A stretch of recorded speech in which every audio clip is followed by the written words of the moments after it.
ಮನೆಯಲ್ಲಿ ಊಟ ಮಾಡಿ ಇಟ್ಟಿದ್ದಾನೆ. ಅದಕ್ಕೆಲ್ಲ ರೆಸ್ಟೋರೆಂಟ್ ಹಲೋ ಮಮ್ಮಿ. ಹಲೋ ಮಗಳು, ಎಲ್ಲಿದೆಯಾ? ರೆಸ್ಟೋರೆಂಟ್ ಅಲ್ಲಿ ಇದ್ದೀನಿ.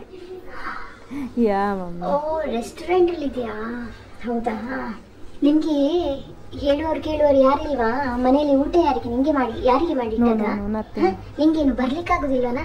ನಿನ್ನ ಜೊತೆ ಇನ್ನೊಬ್ರು ಫ್ರೆಂಡ್ ಅವರು ಯಾರಿದ್ದಾರೆ? ಶ್ರೀಲಿಂಗ ಫ್ರೆಂಡ್ ಯಾರು? ಶ್ರೀಲಿಂಗ. ಕೊಡು ಅವಳಿಗೆ, ಕೊಡು ಅವಳ ಹತ್ರ ಮಾತಾಡ್ತಾನೆ. ಅವಳಿಗೆ ಮನೆಯಲ್ಲಿ ಯಾರು ಎಂತ ಮಾಡುದಿಲ್ಲ ಕಾಣ್ಬೇಕು. ಕೊಡು ಕೊಡು ಕೊಡು. ನಿಮ್ಗೆ ಕೆಲಸ ಎಂತ ಕೆಲಸ ಇಲ್ಲ, ನಮ್ಮನ್ನು ತಗೊಂಡು ಜಾಲಿ ಮಾಡ್ತೀವಿ. ಎಂತ ಯಾರು ಅಂತ ಮಾತಾಡಿಕೊಂಡು ಮರ್ಯಾದೆಯಲ್ಲಿ ಈಗ್ಲೇ ಬಾ.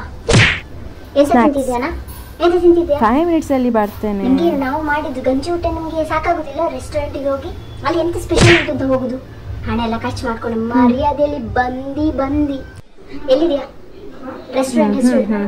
ಹೆಸರು ರೆಸ್ಟೋರೆಂಟ್ ಹೆಸರು ನಾ ಹೇಳುತ್ತಿಲ್ಲ. ಯಾವುದು ಹೇಳುದಿಲ್ಲಲ್ಲ? 5 ನಿಮಿಷ ವೆಯ್ಟ್. ನೋ, ಲೊಕೇಶನ್ ನಾ ಹೇಳ್ತೇನೆ. ಇಲ್ಲಿದ್ಯಾ? Oh my God. ಈಗ ಚಪ್ಪಲ್ ಇಟ್ಕೊಂಡು